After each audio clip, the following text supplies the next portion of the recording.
평안하셨나요? 지난 시간에는 예루살렘에 나귀를 타고 입성하신 예수님에 대해서 그리고 성전 청결 사건에 대해서 살펴봤습니다.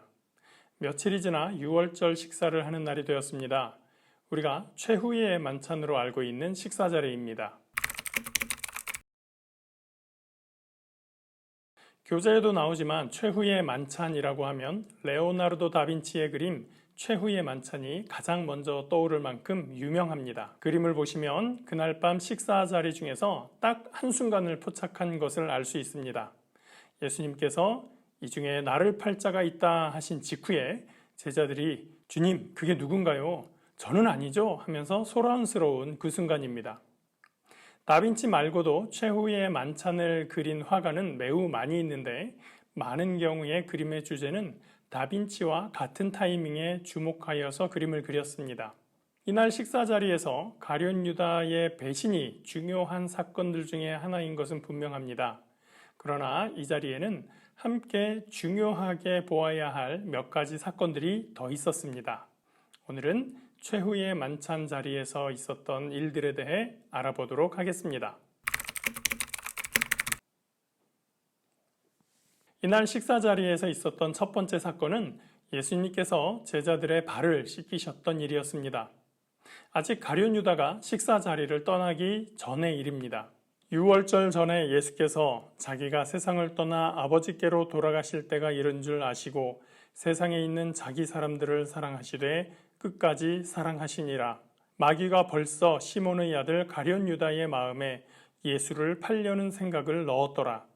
저녁 먹는 중 예수는 아버지께서 모든 것을 자기 손에 맡기신 것과 또 자기가 하나님께로부터 오셨다가 하나님께로 돌아갈 것을 아시고 저녁 잡수시던 자리에서 일어나 겉옷을 벗고 수건을 가져다가 허리에 두르시고 이에 대야에 물을 떠서 제자들의 발을 씻으시고 그 두르신 수건으로 닦기를 시작하여 1절을 보면 예수님께서 세상에 있는 자기 사람들을 사랑하시되 끝까지 사랑하셨다고 기록합니다. 그리고 2절은 가룟 유다의 마음에 예수를 팔려는 생각을 마귀가 넣었다고 하고 있습니다.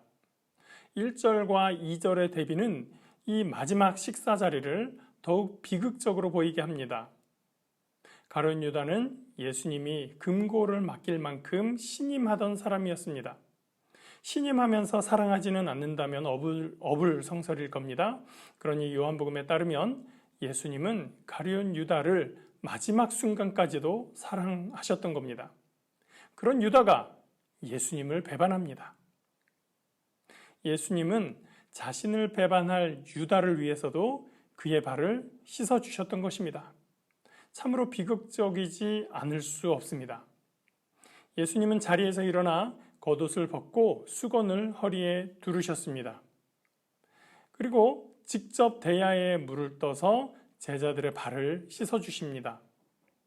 언젠가 바리새인 시몬의 집에 가셨을 때 그 시몬은 예수님에게 발 씻을 물도 가져다 주지 않은 일이 있었는데 예수님은 지금 직접 발 씻을 물을 떠다가 친히 씻어주고 계신 것입니다. 노예들이나 해야 할 일을 스승 되신 예수님께서 하고 계신 것입니다. 당시에 스승과 제자 사이에서는 제자들이 스승을 주님이라고 부르면서 종과 주인의 관계로서 지내던 시절입니다. 그런 주님께서 제자들의 발을 씻기신 것은 놀라운 사건이죠. 그런데 제자들이 모르고 있던 사실이 있었습니다. 예수님께서 그들 사이에서 육신을 가지고 살아가시는 것 자체가 이미 섬김의 삶을 살고 계셨다는 사실입니다. 왕자와 거지라는 소설에서 왕자가 거지 분장을 하고 저작거리에서 지내는 것이 참 거칠고 힘겨웠었겠죠. 그런 것처럼 근본 하나님의 본체이신 주님께서 사람들 가운데에서 사람으로서 살고 계신 것 자체가 이미 놀라운 섬김의 삶을 살고 계신 것입니다. 주님은 기꺼이 자신을 낮추어 종의 형체를 가지셨을 뿐 아니라 종의 삶을 살아가셨습니다. 우리는 그것을 겸손이라고 부릅니다. 희생이라고 부를 수도 있습니다. 예수님은 자기 백성들을 사랑하시되 끝까지 사랑하셔서 그 백성을 위해서 겸손하셨고 당신의 목숨까지도 희생하실 수 있었습니다. 그걸 알지 못하는 사람들에게 지금 예수님의 행동은 너무나 놀라운 것이죠. 제자들은 너무 놀란 나머지 예수님의 행동에 그저 따라가고 있었습니다. 예수님이 발을 씻어주신다고 할 때 그저 발을 내밀었던 거죠.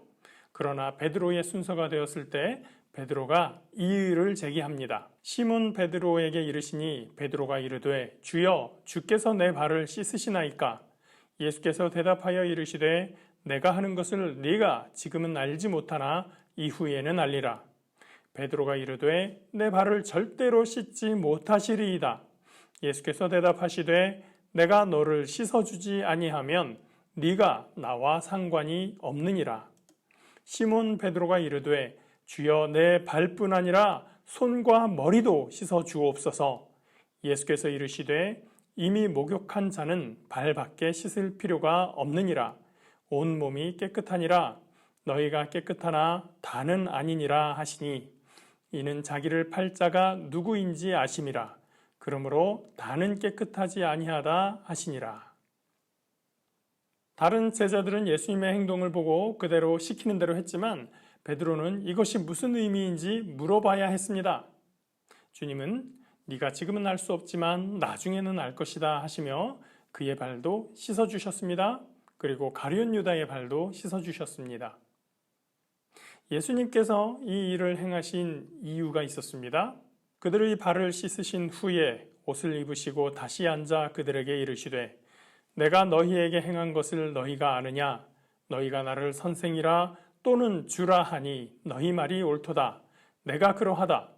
내가 주와 또는 선생이 되어 너희 발을 씻었으니 너희도 서로 발을 씻어주는 것이 옳으니라. 내가 너희에게 행한 것 같이 너희도 행하게 하려 하여 본을 보였노라. 선생이요 주로서는 하지도 않고 할 수도 없는 일을 예수님께서 하셨습니다. 선생님께서 그 일을 하셨으면 제자들 사이에서는 어떻게 해야 될까요? 당연히 서로를 위해서 발을 씻어줄만 합니다. 한 번은 제가 공연을 준비하면서 학생들과 함께 무대를 정리하고 있었습니다. 근데 학생 2명이 정리하는 것에 참여하지 않고 한쪽 구석에서 한가롭게 얘기를 나누고 있었습니다. 제가 가서 너희는 여기서 뭐하니? 가서 같이 정리해 라고 하니까 에이 저희가 이거 정리할 짬밥인가요? 그러는 거예요. 군대에서 갓 제대한 예비역 복학생들이었습니다. 제가 그랬어요. 나는 너희들보다 어려서 정리할 짬밥이라 이러고 있냐? 어서 저리로 가라! 라고 했습니다. 우리는 조금만 다른 사람보다 높다고 생각하면 섬김 받는 것을 당연하게 생각합니다. 주님은 그런 우리들에게 말씀하고 계신 것입니다. 제자들끼리 누가 더 높고 누가 더 힘세고 이런 조건들을 들어서 동등하게 여기지 않고 누군가는 대접받고 누군가는 섬겨야 한다면 예수님께서 발을 씻기신 의미가 퇴색되어 버리는 것입니다.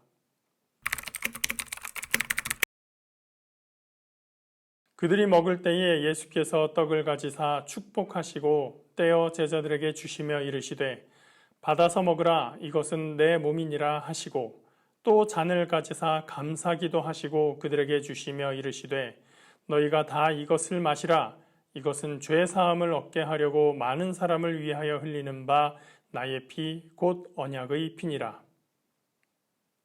최후의 만찬에서 있었던 중요한 2번째 사건은 성찬식을 제정하신 일입니다. 주님은 그 자리에서 식사로 주어진 빵을 떼어 제자들에게 나눠주시면서 그것을 당신의 찢어지는 몸으로 또 함께 음료로 마시던 포도주를 나누시며 그것은 당신이 흘리실 피로 상징하여 말씀하셨습니다. 주님께서 살이 찢겨지고 피를 흘리실 것이라는 말씀은 이사야 53장 5절 말씀을 연상케 합니다. 다 아시지만 제가 한번 읽어드리겠습니다. 그가 찔림은 우리의 허물 때문이요 그가 상함은 우리의 죄악 때문이라. 그가 징계를 받음으로 우리는 평화를 누리고 그가 채찍에 맞음으로 우리는 나음을 받았도다. 모세가 율법을 전해준 이래 이스라엘 백성들은 하나님께 제물을 가지고 나와서 제사를 드렸습니다. 제물이 백성의 죄를 대신하였고 하나님과 깨어진 관계를 회복하기 위한 희생이 되었습니다. 그런데 주님께서 직접 제물이 되시고 피 흘리시며 몸이 찢기시기로 하셨습니다. 우리가 성찬식을 갖는 것은 주께서 우리의 희생제물 되심을 기억하기 위한 것입니다. 조지 앨런 솜버리의 글을 읽어드리겠습니다. 주의 만찬은 단지 종교의식이 아니라 하나님 백성 가운데 있을 일에 관한 선포입니다. 이 식사에는 그리스도께서 누구시며 그분이 교회를 위해 무엇을 하셨는가에 관한 메시지뿐 아니라 복음 이야기와 그리스도의 영광의 유익에 관한 것도 담겨 있습니다. 이것은 소속감에 관한 이야기이며 그들이 가난하건 연약하건 소외되었건 간에 하나님은 모든 믿는 자를 자기 백성으로 삼으신다는 놀라운 메시지입니다. 오늘날 우리의 성찬식을 제정하신 예수님은 조금 특이한 말씀을 하십니다. 그러나 너희에게 이르노니 내가 포도나무에서 난 것을 이제부터 내 아버지의 나라에서 새 것으로 너희와 함께 마시는 날까지 마시지 아니하리라 하시니라. 이에 그들이 찬미하고 감람산으로 나아가니라. 포도나무에서 난 것을 마시지 않겠다고 하신 걸 보면 포도주를 의미하는 것이겠죠. 우선은 마시지 않겠다는 것이 먼저인데 이것은 주님의 임박한 죽음을 의미합니다. 그동안 제자들과 가졌던 친밀한 교제의 종결을 뜻하는 것이죠. 그러나 그것을 제자들과 함께 마시는 때가 있을 것인데 그때란 아버지의 나라에 함께 있는 그때라고 말씀하십니다. 주께서 종말론적인 승리자가 되신다는 확실성을 말씀하신 것입니다. 종말론이라고 하면 어려워 보이지만 최후 승리라고 하면 될 것 같아요. 어떤 학자가 말했습니다. 제자들과 함께하는 예수의 만찬은 변화된 세상에서 벌어질 구세주의 연회가 될 것이다. 예수의 죽음이 확실하다면 제자들과 주인이 연합할 즐거운 날 역시 확실할 것입니다. 그때 주님은 새로운 포도주를 마실 것입니다. 그것을 홀로 드시지 않고 너희와 함께 드시겠다고 하셨습니다. 온전히 구속받은 제자 공동체와 함께 하신다는 뜻입니다. 이 말씀을 마치시고 예수님과 제자들은 찬미하며 감람산으로 나아갑니다. 축제의 장면처럼 보이지만 그 도착지는 겟세마네 동산입니다.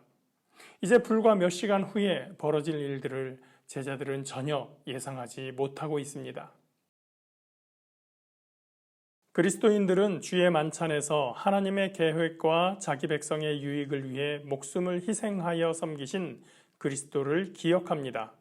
승천하여 하늘에 계신 그리스도께서는 성찬의 떡과 포도주에 영적으로 임재하십니다. 그러므로 성찬에 참여하여 그리스도를 기억하는 자들은 그리스도의 죽음과 부활에 참여합니다. 이에 우리를 향한 예수님의 겸손한 섬김과 우리의 유익을 위한 그분의 새로운 언약의 희생으로 인해 그분의 다시 오심을 고대하면서 예수님의 이름으로 다른 사람들을 겸손히 섬기는 삶을 살 수 있습니다. 오늘은 예수님의 마지막 만찬, 최후의 만찬에 대해 알아봤습니다. 이 식사 자리에서부터 시계는 급박하게 돌아갑니다. 예수님도 많이 바쁘셨을 것 같습니다. 제자들에게 섬김의 모범을 위해서 발을 씻어주셨고 식사하시면서 주님의 희생을 기억할 성찬식을 제정해 주셨습니다. 그리고 가룟 유다에게 속히 할 일을 하라고 말씀하기도 하셨습니다. 또 나머지 제자들을 챙기셔야 했습니다. 제자들을 끝까지 사랑하셨고 그들과 함께 잡히는 순간까지 함께 시간을 보내시면서 주님은 감람산으로 떠나셨습니다. 그리고 십자가의 죽음이 끝이 아니라 최종 승리를 하실 것임을 약속해 주셨습니다.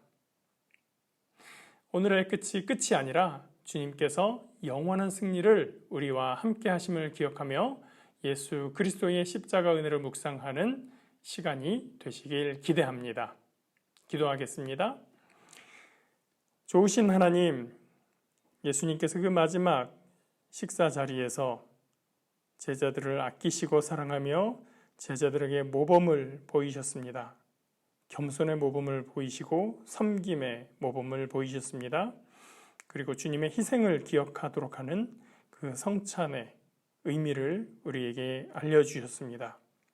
그리고 주님은 제자들을 떠날 것이지만 그들과 함께하는 모든 시간이 끝날 것이지만 그러나 마침내 최종 승리하시며 하나님의 나라, 승리의 그 나라로 함께 하실 것을 약속해 주셨습니다. 하나님 우리 인생을 통하여 때때로 어려움과 고난의 시간이 있지만 우리가 주님과 함께 최후 승리를 얻을 수 있음을 믿고 담대히 이 땅에서 살아갈 수 있도록 인도하여 주시옵소서. 주님께서 우리를 향한 뜻을 알고 그 뜻을 따라 행하며 주님께 영광 돌리며 찬미하며 감람산으로 올라가던 제자들처럼 기쁨과 찬미와 감사로 영광 돌리며 주님의 그 마지막 길에 동참하는 그 길이 될 수 있도록 우리를 복되게 하여 주시옵소서. 감사드리며 예수님 이름으로 기도합니다. 아멘.